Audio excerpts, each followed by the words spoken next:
In this video of the lesson, Legal Principles of an Insurance Contract, we will be discussing the special features of an insurance contract. Apart from the essential elements of a contract, insurance contracts also abide by special principles mentioned herein. The concept of humorema fides is defined as involving a positive duty to voluntarily disclose, accurately and fully, all facts material to the risk being proposed, whether requested or not. Proposer has a legal duty to disclose all material information about the subject matter of insurance to the insurers who do not have this information. If utmost good faith is not observed by either party, the contract may be avoided by the other. Material information includes one's own medical history, family history of hereditary illnesses, habits like smoking and drinking, absence from work, age, hobbies, financial information like income details of proposer, pre-existing life insurance policies, occupation, etc. Material fact has been defined as a fact that would affect the judgment of an insurance underwriter in deciding whether to accept the risk, and if so, the rate of premium and the terms and conditions.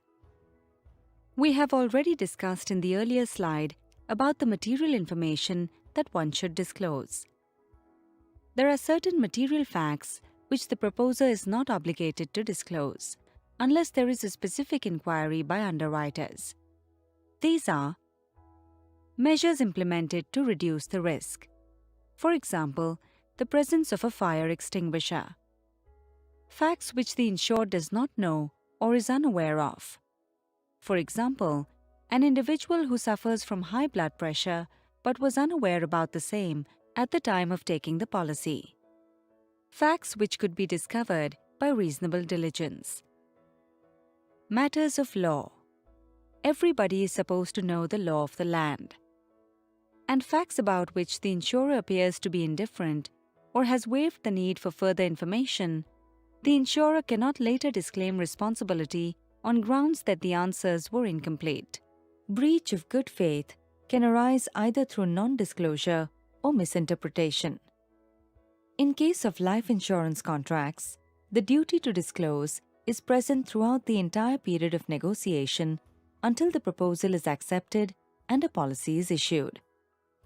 Non-disclosure may arise when the insured is silent, in general, about the material facts because the insurer has not raised any specific inquiry or gives evasive, inadvertent answers to queries raised by the insurer.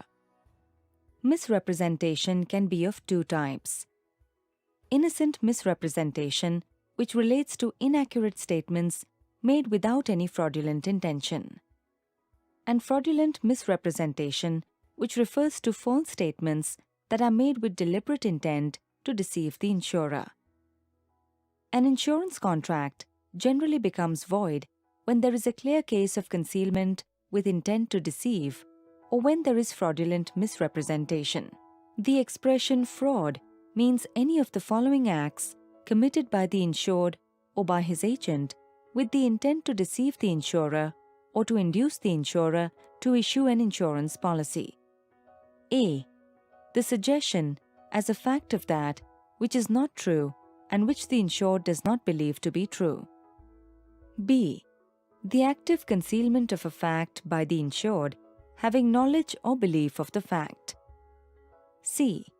Any other act fitted to deceive. And D. Any such act or omission as the law specially declares to be fraudulent. Note that in the case of fraud, the onus of disproving lies upon the beneficiaries in case the policyholder is not alive. Insurable interests is the basis of contract. The existence of insurable interest is an essential ingredient of every insurance contract and is considered as the legal prerequisite for insurance. Subject matter of an insurance contract is the insured's financial interest in that property. It is only when the insured has such an interest in the property that he has the legal right to insure.